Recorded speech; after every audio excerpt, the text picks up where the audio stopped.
আজকে পবিত্র রজব মাস, মাহে রজব মাস। দীর্ঘ একটি বৎসর পর, এক বৎসর পর না, এক বৎসর পর রজব মাস আবারও আমাদের মাঝে ফিরে এসেছেন। আমরা আবারও মাহে রজব পেয়েছি। এজন্য আল্লাহর হাবিব বলতেন, রজব মাস যখন আসতেন, রজব মাস যখন রসুল করিম সাল্লাল্লাহু আলাইহি সাল্লাম পেয়ে যেতেন, তখন রসুল করিম সাল্লাল্লাহু আলাইহি সাল্লাম বলতেন, আল্লাহুম্মা বারিক লানা ফি রজব ওয়া শাবান ওয়া বাল্লিগনা রমাদান। আয় আল্লাহ, তুমি রজব এবং শাবানে বরকত দান করো এবং রমজান পর্যন্ত আমাদেরকে পৌঁছিয়ে দাও। সকলে বলে আল্লাহুম্মা আমিন। এই দোয়াটাই রজব মাসে বেশি বেশি আমরা করব। আল্লাহুম্মা বারিক লানা ফি রজাবা ওয়া শাবান ওয়া বাল্লিগনা রমাদান। যে দোয়াটার নবী করিম সাল্লাল্লাহু আলাইহি সাল্লাম করতেন, আমরা সেই দোয়াটা করব ইনশাআল্লাহ। সম্মানিত উপস্থিতি, এটা এমন একটি মাস, এই মাস সম্পর্কে আমি সামনে কথা বলবো। আমরা আমাদের প্রাণ প্রিয় রসুলের ওপর দরুদ ও সালাম পেশ করছি, সকলে বলছি সাল্লাল্লাহু আলাইহি ওয়াসাল্লাম। এই মাসের ২৬ তারিখ দিবাগত রাতে রসুল করিম সাল্লাল্লাহু আলাইহি ওয়াসাল্লাম কোথায় গিয়েছিলেন? আরশে আজিমে গিয়েছিলেন। অগণিত নবী রসুল আল্লাহ এই পৃথিবীর বুকে পাঠিয়েছেন, কিন্তু কোনো একজন নবীর কি আরশে আজিমে মেরাজ হয়েছে? হয় নাই, সাক্ষাৎ হয় নাই আল্লাহর সঙ্গে। আরশে আজিমে সাক্ষাৎ হয় নাই। মেরাজ আল্লাহ পাক আমার আপনার রসুলকেই শুধুমাত্র, একমাত্র, কেবলমাত্র বিশ্বনবীকেই আরশে আজিমে নিয়েছেন, আর কাউকে আরশে আজিমে নেন নাই। সুবহানাল্লাহ, সুবহানাল্লাহ, সুবহানাল্লাহ। বিশ্বনবীর মর্যাদা কম না বেশি? বিশ্বনবীর উম্মতদের মর্যাদা কম না বেশি? বিশ্বনবীর উম্মতদেরও মর্যাদা আল্লাহ তাআলার কাছে বেশি। কত বেশি? অন্যান্য নবীরা বলতেন যে আমরা নবী না হয়ে বিশ্বনবীর উম্মত হলে আমরা গৌরবান্বিত হতাম, আমাদের কিসমতটা ভালো হতো, আমরা আনন্দ পাতাম, আমরা খুশি হতাম নবী না হয়ে। আল্লাহু আকবার। আমরা সেই নবীর উম্মত। কিন্তু সেই নবীর উম্মত হলে কি হবে? নামাজ আছে উম্মতের? নামাজ নাই, ইসলাম নাই, কোরআন সুন্নাহ নাই, শরিয়া নাই, খালি নবীর উম্মত। এই উম্মতকে রসুল শাফাত করবেন? এই উম্মতকে রসুল কখনো শাফাত করবেন না। তো মেরাজ রসুল আরশে আজিমে গিয়ে করেছেন, আর আমাদের মেরাজ আল্লাহ রসুল বলছেন আসসালাতু মিরাজুল মুমিনিন। নামাজ হচ্ছে মুসলমানদের মেরাজ। আল্লাহর হাবিব বলেন, আমার উম্মতেরা, দৈনিক তোমরা যদি 5 বার যদি নামাজ আদায় করো, আল্লাহর হাবিব বলেন, তাহলে আমার আল্লাহ রব্বুল আলামিনের সঙ্গে দৈনিক তোমাদের 5 বার মেরাজ হয়ে যাবে, সাক্ষাৎ হয়ে যাবে। হাদিস শরীফে এসেছে, নামাজের মাধ্যমে বান্দা যত নিকটতম হয়, রোজার মাধ্যমে তত নিকটতম হওয়া যায় না, হজের মাধ্যমেও হওয়া যায় না, যাকাতের মাধ্যমেও হওয়া যায় না, কোরবানির মাধ্যমেও হওয়া যায় না। একটি মাত্র ইবাদত সালাতের মাধ্যমে আল্লাহর বান্দা সবচাইতে আল্লাহর নিকটতম হয়ে যায়। আল্লাহ রাব্বুল আলামিন বলেন, ওয়াসজুদ ওয়াক্তারিব, সিজদা দাও আর আমার নিকটতম হয়ে যাও। যারা সিজদা দেয় তারা আল্লাহর নিকটতম বান্দা, যারা সিজদা দেয় না তারা শয়তানের নিকটতম বান্দা। কি বলেন, তাই না? সিজদা যারা দেয় না তারা শয়তানের নিকটতম, শয়তানের বান্দা। আর আল্লাহর বান্দা যারা সিজদা দেয় তারা আল্লাহর সবচাইতে কাছে এবং নিকটতম বান্দা। সুবহানাল্লাহ, সুবহানাল্লাহ। সম্মানিত উপস্থিতি, নামাজ হচ্ছে মুসলমানদের জন্য মিরাজ। নামাজের মাধ্যমে আল্লাহ রাব্বুল আলামিনের সঙ্গে দিদার নসিব হয়ে যায়, সাক্ষাৎ হয়ে যায়। সুবহানাল্লাহ বলেন। বান্দা যখন নামাজে দাঁড়ায় আল্লাহর সঙ্গে বান্দার সাক্ষাৎ হয়ে যায়। সুবহানাল্লাহ। আল্লাহ এবং বান্দার মাঝখানে কোনো হিজাব থাকে না, পর্দা থাকে না। জোরে বলেন সুবহানাল্লাহ। এই সেই মেরাজুন নবী সাল্লাল্লাহু আলাইহি সাল্লামের মাস, এমন একটি মাস আমরা পেয়েছি। এই মাসের ফজিলত কম না বেশি? মর্তবা বরকত কম না বেশি? অনেক অনেক অনেক বেশি। এই মাসে নফল রোজা রাখুন, এই মাসে ইবাদত বেশি করুন। রজব মাস বীজ বপনের মাস, শাবান মাস পানি সৃজন। যে বীজ বপন করলেন শাবান মাসে, ওই মাসটা হচ্ছে ওই যে বীজ বপন করেছেন ওতে পানি সেচার মাস। আর রমজান মাস হচ্ছে এই ফসল কাটার মাস। সুবহানাল্লাহ, সুবহানাল্লাহ। এই মাস থেকে ইবাদত বেশি শুরু করুন এবং মাহে রমজানের জন্য প্রস্তুতি নিন। আল্লাহ যেন আমাদের সকলকে তৌফিক দান করেন। সবাই ভালো আছেন তো? আলহামদুলিল্লাহ, আলহামদুলিল্লাহ, আলহামদুলিল্লাহ, আলহামদুলিল্লাহ রাব্বিল আলামিন। প্রশংসা করতেই মন চায় মুমিনের। কার? মুমিনের। যতবার আলহামদুলিল্লাহ বলবেন সব কি বাড়বে না কমবে?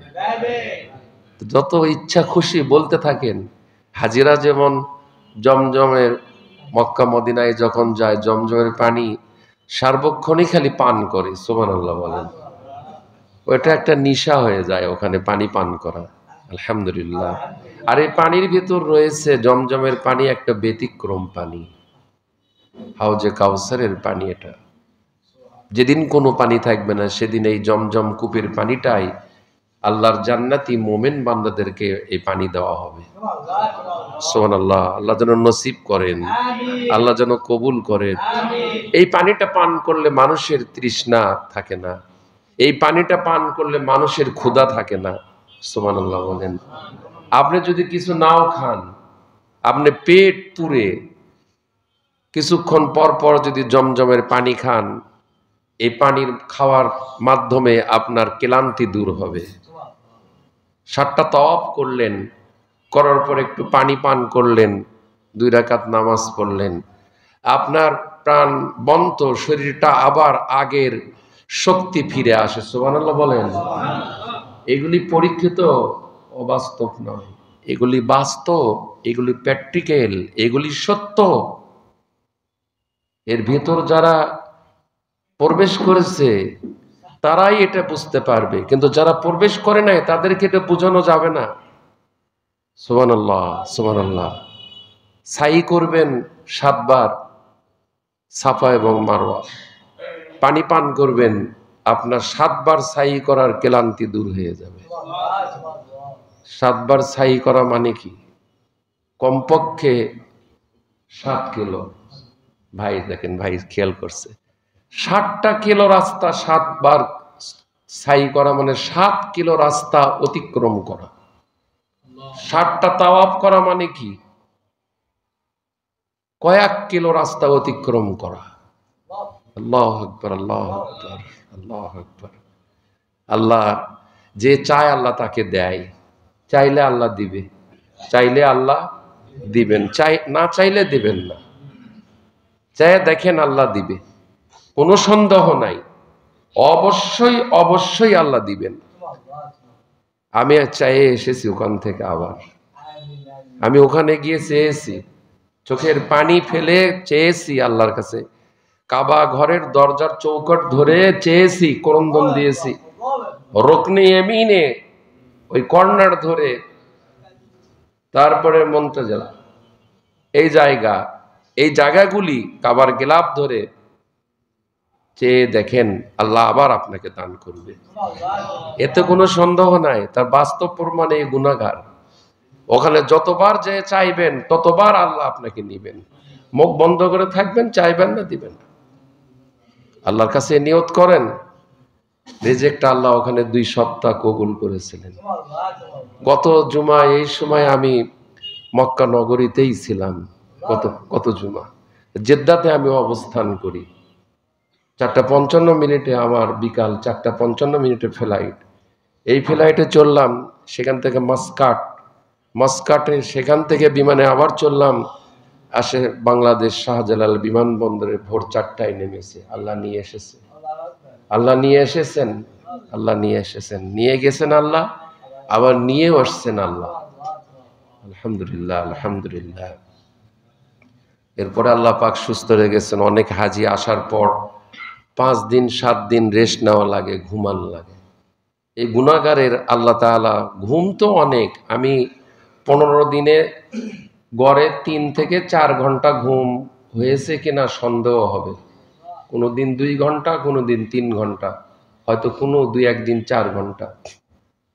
যাওয়া আসার 2 রাত 2 দিন কোনো ঘুম নাই। যাওয়া আসার যেদিন গিয়েছি সেদিন সেই রাত, পরের দিন রাত, এইরকম ভাবে অক্লান্ত পরিশ্রম, তারপরও আল্লাহ সুস্থ রেখেছেন। এটা এই নিয়ামত, এই শুকরিয়া, এই মালিক আমার আল্লাহ সুবহানাহু ওয়া তাআলা। সম্মানিত উপস্থিতি, কেন বলতেছি কথাগুলি? বলার উদ্দেশ্য হচ্ছে যে কষ্ট করে হলেও এই জায়গায় যান। খারাপ লাগতেছে? খারাপ লাগতেছে কারো কাছে? কষ্ট করে হলো এই জায়গায় যান। এ জায়গার শান্তি চোখে দেখে না আসা পর্যন্ত এটা আমি বুঝাতে পারবো না। আমেরিকা যারা চোখে দেখে নাই তাদের বোঝানো কঠিন। মিষ্টি রসগোল্লা চমচম মুখের মধ্যে না দেওয়া পর্যন্ত এর স্বাদ, এর মজা বোঝানো যাবে না। এই জন্য আমি অনুরোধ করব, আল্লাহর কাছে চান, চোখের পানি ফেলে ফেলে আল্লাহ নিয়ে যাবেন ইনশাআল্লাহ।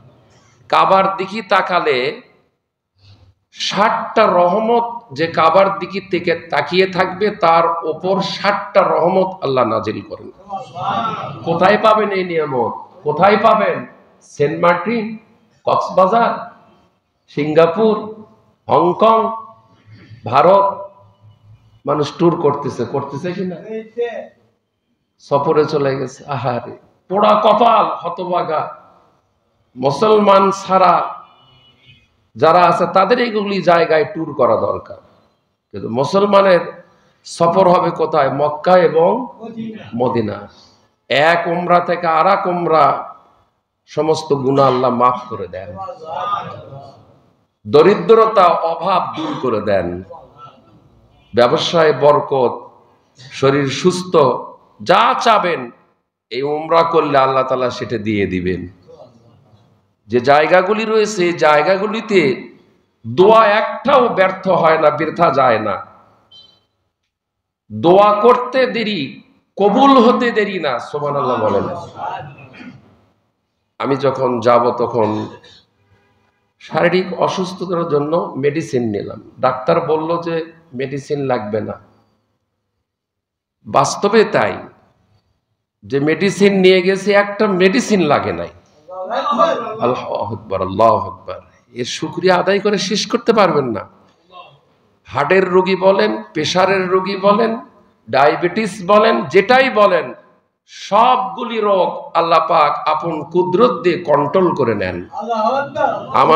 আমার সাথে একজন রোগী ছিল আমাদের সঙ্গে, প্রোস্টেট গ্ল্যান্ডের সমস্যা, প্রস্রাব ধরে রাখতে পারে না।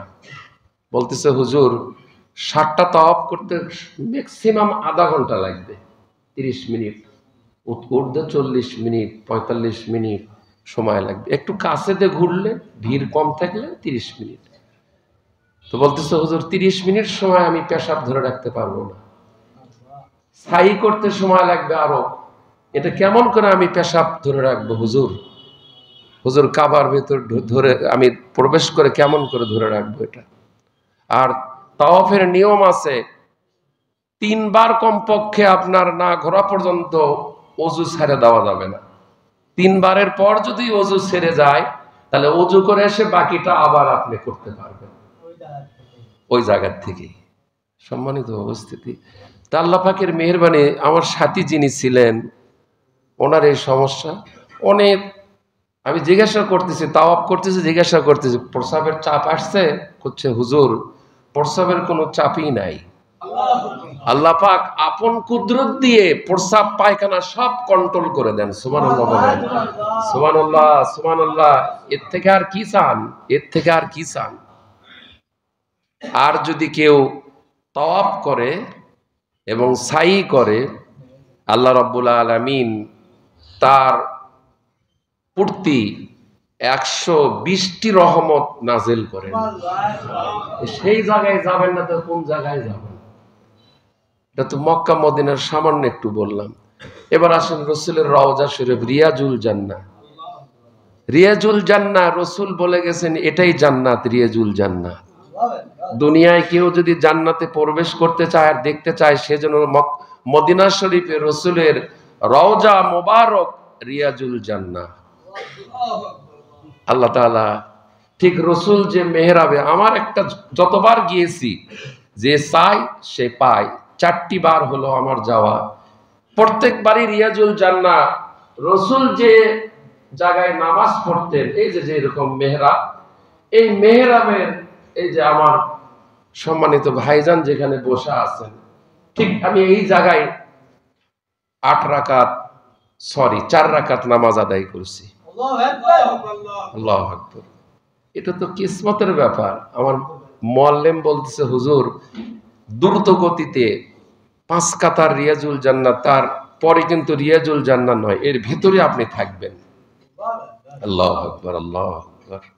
সম্মানিত উপস্থিতি, এই নিয়ামত আমাদের কি ইচ্ছা আছে? আছে? আচ্ছা, কার নাই তাই একটু হাত আলোক করেন। সবারই আছে। আরো সুন্দর সংবাদ রয়েছে। বলে গেছিলাম আপনাদেরকে যে আমি এবার জাবালে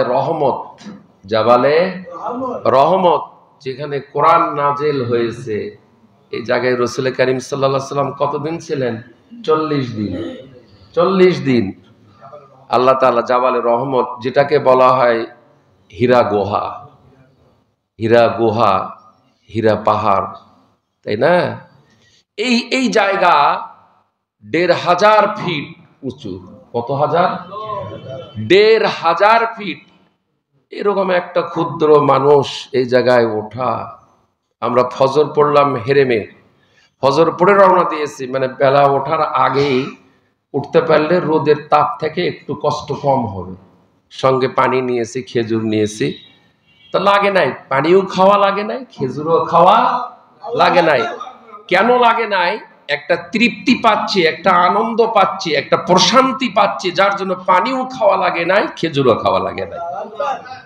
1500 ফিট ওঠা, এটা কম মনে করেন না। আর চিন্তা করতে লাগলাম আমার রসুল এই জায়গায় কেমন করে উঠেছেন এবং 40টি দিন কেমন করে থেকেছেন, আর মা খাদিজাতুল কুবরা কেমন করে এই জায়গায় দৈনিক খাবারগুলি নিয়ে এই জায়গায় উঠে খাবার দিয়ে আসতেন। এখন তো ওঠার ব্যবস্থা করা হয়েছে, পাহাড় কেটে কেটে সিঁড়ি করা হয়েছে, সিঁড়ি। আর আগে কি সিঁড়ি ছিল? সিঁড়ি ছিল না। সেটাও দেখলাম একদম খাড়া, নিচ থেকে খাড়া পাহাড়। মা খাদিজাতুল কুবরা এই খাড়া পাহাড়ের নিচ থেকে উপরে কেমন করে উঠলেন, আল্লাহু আকবার। এই ওঠার কারণে আল্লাহ রাব্বুল আলামিন মা খাদিজাতুল কুবরাকে সালাম দিলেন জিবরাইলের মাধ্যমে। জিবরাইল এসে বললেন, ইয়া রাসূলুল্লাহ, আম্মা খাদিজাকে স্বয়ং আল্লাহ আজকে সালাম দিয়েছেন। সুবহানাল্লাহ, সুবহানাল্লাহ। একজন বান্দি আল্লাহর দুনিয়াতে সালাম পেয়েছেন, তিনি কে? মা খাদিজাতুল কুবরা, তিনি সালাম পেয়েছেন। সেই পাহাড়ে উঠে ঠিক যে জায়গায় রাসূল ধ্যানে মগ্ন ছিলেন, এই জায়গায় যখন আমি যাই তখন পাথরের চিকন সরু রাস্তাই নাই। দেখলে মনে হবে না, আমার প্রথমে একটু আতঙ্কই হচ্ছে যে এরকম একটা মানুষ কেমন করে এই এতটুকু আটো জায়গার মধ্যে কেমন করে আমি প্রবেশ করবো আর কেমন করে ওখানে যাব? এতটুকু, এই 1 ফিট সোয়া ফিট, বেশি না, 1 ফিট সোয়া ফিট। কোনো মোটা মানুষের খাওয়া নাই ওখানে প্রবেশ করা। তার পেট বেজে যাবে, তার শরীর বেজে যাবে। হ্যাঁ, যেতে পারবে, পাথরের উপর দিয়ে এসে নামা লাগবে। আর যদি আপনি স্বাভাবিকভাবে যেতে চান তাহলে এরকম একটু আটো হবে। বাচ্চারা যেরকম খেলাধুলা করে না হামাগুড়ি দিয়ে, এই সরু রাস্তা, পাথরের, বিশাল বিশাল পাথর। আমি কখনো বসি, কখনো রুকু, কখনো সেজদা, কখনো হামাগুড়ি দিয়ে খুব চিকন হয়ে এরকম খুব আটোর ভেতর দিয়ে কষ্ট করে ওর ভেতর ঢুকে ঠিক চলে গেলাম সিরিয়াল। কি ধরা লাগলো? সিরিয়াল ধরা লাগলো। সব লাইন ধরে গেছে। বিদেশি লোকই বেশি। পৃথিবীর সকল দেশের মানুষ এই ডিসেম্বর মাসে আর হজের মাসে আর রমজান মাসে একসঙ্গে বিশ্বের সকল মানুষ চলে আসে। বাংলাদেশি খুব কম। বিদেশি মানুষগুলি, নারী পুরুষ, এই 1500 ফিট উপরে গিয়ে ওখানে যে জায়গায় রসুল ধ্যানে মগ্ন ছিলেন, এই ঠিক এতটুকু জায়গা, এই যে আমার যে টেবিলটা দেখতেছেন না, এই টেবিলের এতটুকু জায়গায় রসুল ছিলেন ধ্যানে মগ্ন। সবার কোনো জায়গা ওখানে নেই, শুধু বসে থাকতেন। চতুর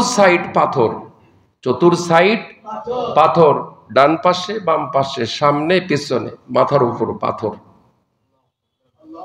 এই ছোট্ট একটু জায়গায়, এই জায়গায় ধ্যানে মগ্ন থাকলেন 40 দিন। এখানে কোরআন নাজিল হয়েছে, ইকরা বিসমি রাব্বিকাল্লাযী খলাক, খলাকাল ইনসানা মিন আলাক, ইকরা ওয়া রাব্বুকাল আকরাম। আল্লাহু আকবার। এর মাঝখানে ছোট্ট একটু না পার্টিশনের মতন যৎকিঞ্চিত, এক পাশে একজন মহিলা নামাজ পড়তেছে আর এক পাশে একজন পুরুষ। এই দুইজন লোক কোনো রকম কষ্ট করে নামাজ পড়তে পারেন। ওখান থেকে বের হওয়ার ক্ষমতা নাই। বের হতে গেলে মানুষের এত চাপ। দুইজন পাকিস্তানির গায়ে যে এত শক্তি থাকে আমি নিজে জানতাম না। শুধুমাত্র একজন বা দুইজন আমাকে, এত বড় একটা বিশাল মানুষকে বের হয়ে আসার কোনো সুযোগ নাই। ওরা দুইজন আমাকে হাতের উপর নিলেন। দুইজন আমাকে হাতের উপর নিল, বলতেছে, ওরা উর্দু দিয়ে বলতেছে, মানে আপনার কোনো ভয় নাই, আপনি পড়ে যাবেন না, লাগবে না, আপনি আমাদের উপর ছেড়ে দেন। ওরা আমাকে হাতের উপর করে নিয়ে আস্তে করে রেখে দিল আর এক জায়গায়। আল্লাহু আকবার। এই গেল জাবালে রহমত। এবার আসেন জাবালে সুর। যেদিন রসুলকে হত্যা করবে, মক্কা থেকে হিজরত করলেন, জাবালে সুর পাহাড়, এই পাহাড়টা 1500 নয়, এটা 2000-এর ওপর এর ফিট উঠতে হয়েছে। আল্লাহ সে জায়গায়ও কবুল করেছেন। এবং জাবালে মালাইকা একটি পাহাড় রয়েছে, বদরের ময়দান। মালাইকা মানে কি? ফেরেশতা। যেই পাহাড়ে ফেরেশতা নাজিল হয়েছে সেই পাহাড়টির নাম হচ্ছে জাবালে মালাইকা। এবং সেই পাহাড়টা পাশেই পাথরের পাহাড়, আবার বালুর পাহাড়। 1000 ফিট পর্যন্ত আমি উঠেছি বালুর উপর। ওঠা যায় নাকি? বালুর উপরটা যায়, দেখেন তো, উঠে দেখেন। কিন্তু আল্লাহ এই গুনাহগারকে, চিন্তা করেন, একটু গবেষণা করেন, এই গুনাহগারকে 1000 ফিট ওঠার পর আমার আর সম্ভব হয় না। এই একটা জায়গায় আমি একটু না ব্যর্থ হয়েছি। তবে পাহাড়ের কাছাকাছি মাথা আর একটু বাকি, তাহলে আমি উঠতে পারবো। যাই হোক, আর রিস্ক নিলাম না। রিস্কটা নেওয়াও শরীরের জন্য অসুবিধা হবে, এজন্য আর রিস্ক নিলাম না। আল্লাহ এতগুলি জায়গায় কবুল করেছে, আলহামদুলিল্লাহ। জেদ্দায় লোহিত সাগর। কি সাগর? এই সাগরের পানি হচ্ছে কালো। কক্সবাজারে পানির যে ঢেউ 4 ফিট 5 ফিট, সর্বসময় কি পানির ঢেউ না? বাড়ি খাচ্ছে পানি। তার থেকে বেশি জেদ্দা যে লোহিত সাগর, সে সাগরের পানি দেখলাম কালো, এবং পানি সাইডে দাঁড়াচ্ছি, পানি উষ্ঠে গায়ে চলে আসতেছে। 8 ফিট 10 ফিট উঁচু হয়ে পানি চলে আসতেছে। এ কুদরত কার? নাস্তিকরা বলে যে রব নাই। নাউজুবিল্লাহ বলেন, নাউজুবিল্লাহ বলেন। সম্মানিত উপস্থিতি, আপনাদের কি যাওয়ার ইচ্ছা? মন চাই কি? আল্লাহ কবুল করুন। আপনাদের সকলের জন্যই প্রাণ খুলে প্রত্যেকটি জায়গায় যেখানে দোয়া কবুল হয় সব জায়গায় আমার সকল মুসল্লিদের জন্য আমি দোয়া করেছি। যারা যান নাই আল্লাহ তাদেরকে তাড়াতাড়ি কবুল করুন, যারা গিয়েছেন তাদেরকে আবারও কবুল করুন। আল্লাহ তাআলা সকলকেই কবুল করুন। চেষ্টা করেন, নিয়ত করেন, চান আল্লাহর কাছে, আল্লাহ নিয়ে যাবে ইনশাআল্লাহ। আল্লাহ নিয়ে যাবে, আল্লাহ নিয়ে যাবেন। আমার কি টাকা আছে যা আমি টাকা দিয়ে গেছি? আল্লাহ এক বান্দা আমাকে তিনি নিয়ে গেছেন। আলহামদুলিল্লাহ, আলহামদুলিল্লাহ, আলহামদুলিল্লাহ। সম্মানিত উপস্থিতি, আমরা একটু যারা পিছনে আছি ফাঁকা জায়গাগুলি পূরণ করলেন, আমি আলোচনায় চলে আসতেছি। তাহলে বলতেছিলাম মাসটির নাম কি? রজব মাস। আল্লাহুম্মা বারিক লানা ফি রজাবা ওয়া শাবান ওয়া বাল্লিগনা রমাদান। কোরআনুল কারীমে সূরা যুখরুফ, কি সূরা? এমন মুসল্লি আছে এই সূরার নাম জানি না, শুনেইনি কোনোদিন, আছে কিনা? তার মানে কোরআনের সঙ্গে আমাদের সম্পর্ক কাছে নয়, দূরত্ব। কি সম্পর্ক কাছে না দূরত্ব? কোনোদিন কোরআনের পাতা উল্টে দেখিই নাই। কয়টা সূরা আছে, কোন সূরার নাম কি, এটাও আমরা অনেকে জানি না। এই যুখরুফের ৩৬ নম্বর আয়াত। কত নম্বর?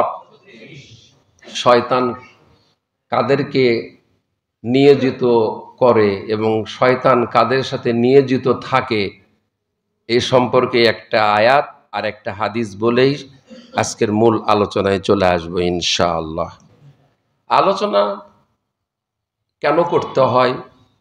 কোরআন সুন্নাহ থেকে আমাদের ঈমান বৃদ্ধি করার জন্য। শীতের কারণে আমরা দেরিতে আসছি, তাই কি না? কি বলেন, ঠিক কিনা? শীতের কারণে আমাদের দেরি। আজকে যদি গরমের দিন হতো এই একটা বাজত না, আরো আগেই নিচতলা দোতলা ভরে যেত, হতো না? কি বলেন, তাই না? কিন্তু শীতের কারণে যে শীত হলেও সালাত আদায় করতে হবে, শীত না হলেও আদায় করতে হবে, এই ঈমানটা রাখতে হবে। সম্মানিত উপস্থিতি, আল্লাহ রাব্বুল আলামিন বলেন, ওমান ইয়াশু আন যিকরির রহমানি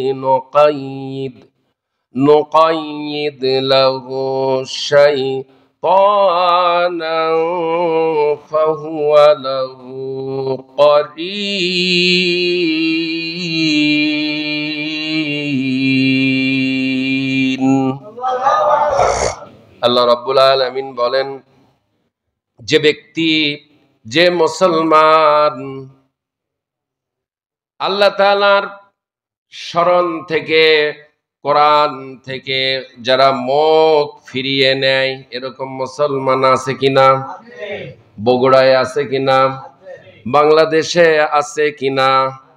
যাদের মুখটা গানের দিকে, কনসার্টের দিকে ফিরিয়ে নিয়েছে। গতকালকেও সাতমাথায় কনসার্ট হয়েছে, মুখ দিয়ে কথা বলেন।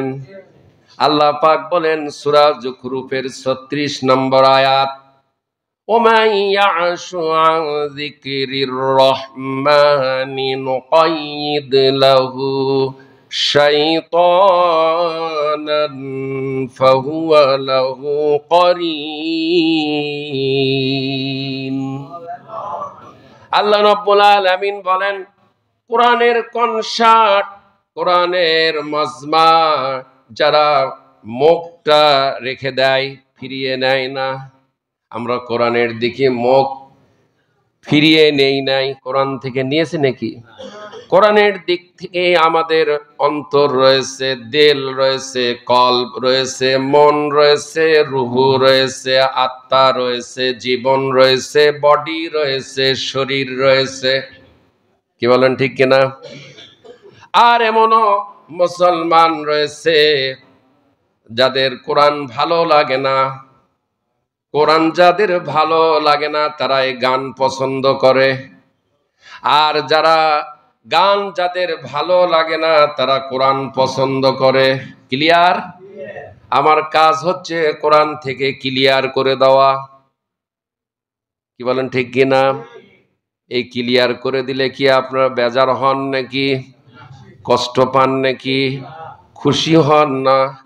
খুশি বেশি না কম? আল্লাহ রাব্বুল আলামিন বলেন, যে ব্যক্তি আমি আল্লাহ তাআলার শরণ, এখানে শরণ মানে কোরআন, মৌলানা বসে আছে এখানে, আল্লাহ পাক বলেন আমার শরণ থেকে, আমার কোরআন থেকে যারা মুখ ফিরিয়ে নেয়, আমি আল্লাহ তাদের জন্য একটি শয়তান নিয়োজিত করে দে। ডাইরেক্ট কথা কি না আল্লাহর কথা, আমার না আল্লাহর? যে লোকটি কোরআন থেকে মুখ ফিরিয়ে নিয়েছে, ওই লোকটির সঙ্গে একটি শয়তান আল্লাহ পাক নিয়োজিত করে দেয়। অতঃপর সেই শয়তান সর্বক্ষণ তার বন্ধু হয়ে থাকে, সাথী হয়ে থাকে। আমরা শয়তানকে বন্ধু বানাবো না আল্লাহকে বন্ধু বানাবো? মুখ দিয়ে জোরে আওয়াজ দিবেন। আল্লাহকে বন্ধু বানালে আল্লাহ জান্নাত দান করবেন, কথা বলেন ঠিক কিনা? রসুলকে বন্ধু বানালে রসুল সুপারিশ করবে, শাফাত করে রসুল জান্নাতে নিয়ে যাবেন, কথা বলেন ঠিক কিনা? আর শয়তানকে যারা বন্ধু বানাবে, শয়তান তাদেরকে কোথায় নিয়ে যাবে? একটু জবান খুলে বলেন। জাহান্নামে নিয়ে যাবে।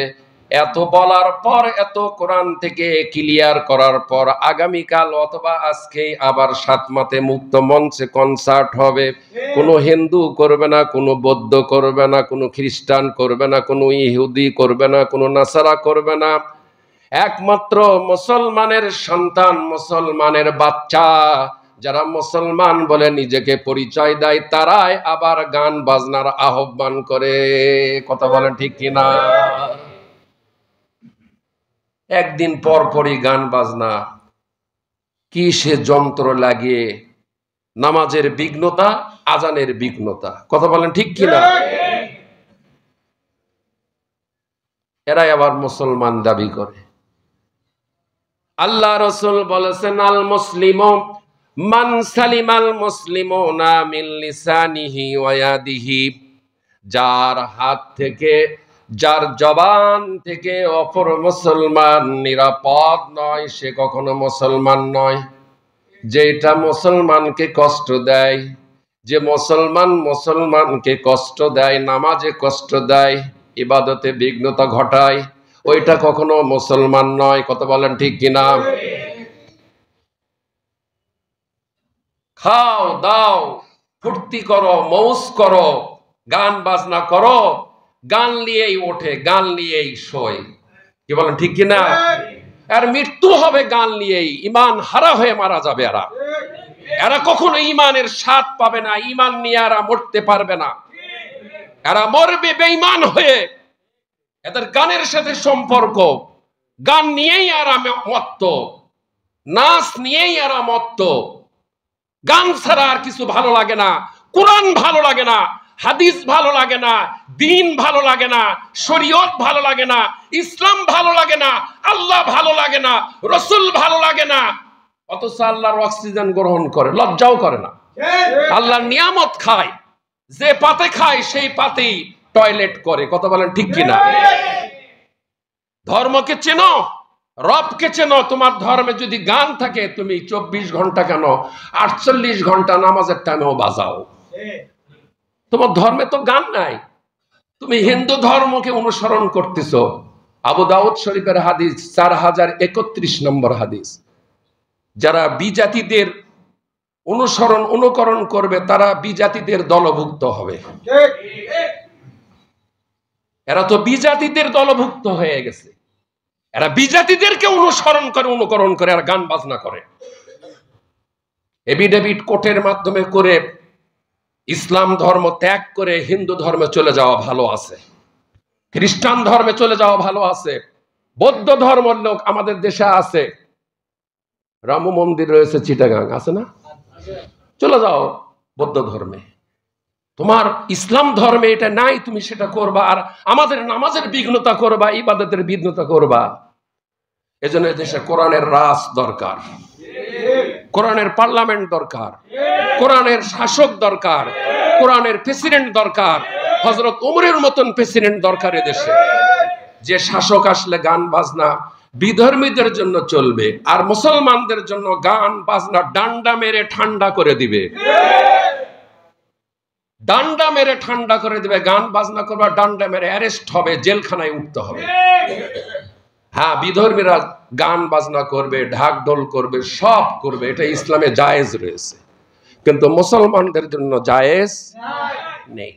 সম্মানিত উপস্থিতি, তাহলে আল্লাহ পাক বলতেছেন সূরা যুখরুফের 36 নম্বর আয়াত, যে ব্যক্তি আল্লাহ তাআলার স্মরণ থেকে মুখ ফিরিয়ে নেয়, আল্লাহ তাআলা তার জন্য কি নিযুক্ত করে দেন? একটি শয়তান নিযুক্ত করে দেয়। অতঃপর সেই শয়তান সর্বক্ষণ তার বন্ধু হয়ে থাকে, তার সাথী হয়ে থাকে। রাসূল কারীম সাল্লাল্লাহু আলাইহি ওয়াসাল্লাম বলেন, ইন্নাল্লাযী লাইসা ফি জাওফিহি শাইয়ুম মিনাল কুরআনি কাল বাইতিল করিব। আগে আয়াত শুনালাম, এখন হাদিস শোনাচ্ছি। নিশ্চয় যার দেহে কোরআন নাই, তার দেহটা একটা সারা বাড়ির মতন, বিরান বাড়ির মতন, উজার বাড়ির মতন। যেই দেহে কোরআন নাই, সারা বাড়িতে, বিরান বাড়িতে কি বসবাস করে? বিভিন্ন পশু পক্ষী, জীবজন্তু, ইঁদুর, বানর, চামচিকা, হুতুম, পেঁচা, এগুলি বসবাস করে না? দেহে কোরআন নাই, ওই দেহে ওই শয়তান বসবাস করে। আর শয়তান বসবাস করে দেখেই তো গান বাজনা নিয়েই মত্ত। কি বলেন, ঠিক কিনা? হাদিসের সাথে মিল আছে। কোরআনের 36 নম্বর আয়াত সূরা যুখরুফের মিল আছে।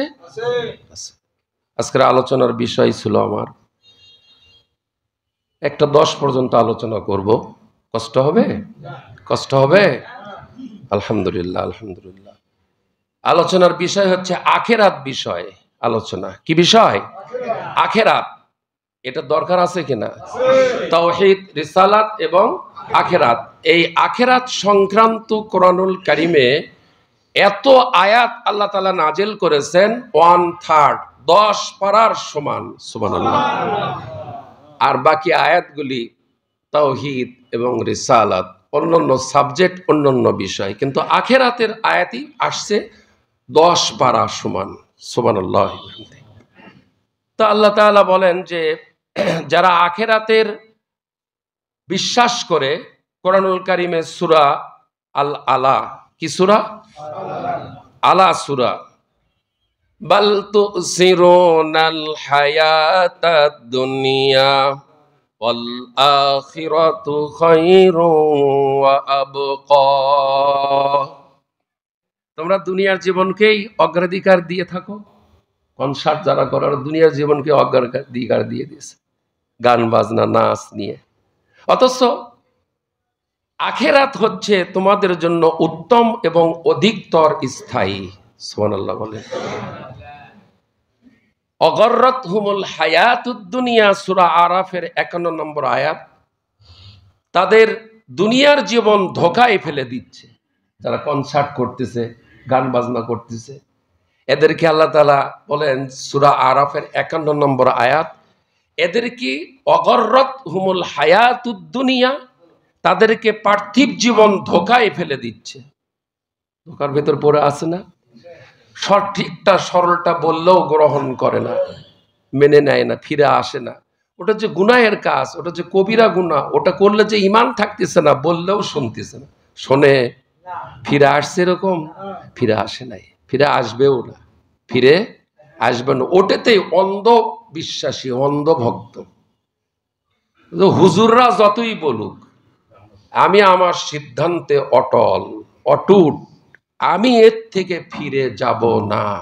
আমি এই গান দিয়েই মানুষকে আহ্বান করব, গান শুনবো জোরে আওয়াজ দিয়ে, মানুষকে গানের দিকেই ডাকবো, গান দিয়েই আমি মানুষকে আমার দিকে আনবো, ঘিরে রাখবো।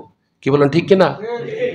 ওরা গান দিয়ে মানুষকে উপভোগ করাচ্ছে, আর আলেম ওলামারা কোরআনের মাহফিল করে মানুষকে কোরআন শোনাচ্ছে। জলসা 2 রকম হয়, জলসায়ে রহমানিয়া, জলসায়ে শয়তানিয়া। গান বাজনা যেগুলো হয় সেগুলো হচ্ছে জলসায়ে শয়তানিয়া। শয়তানের জলছা এগুলি। কার জলছা? আর জলসায় রহমানে যেখানে কোরআন থেকে কথা বলা হয় এটা হচ্ছে জলসায় রহমানিয়া।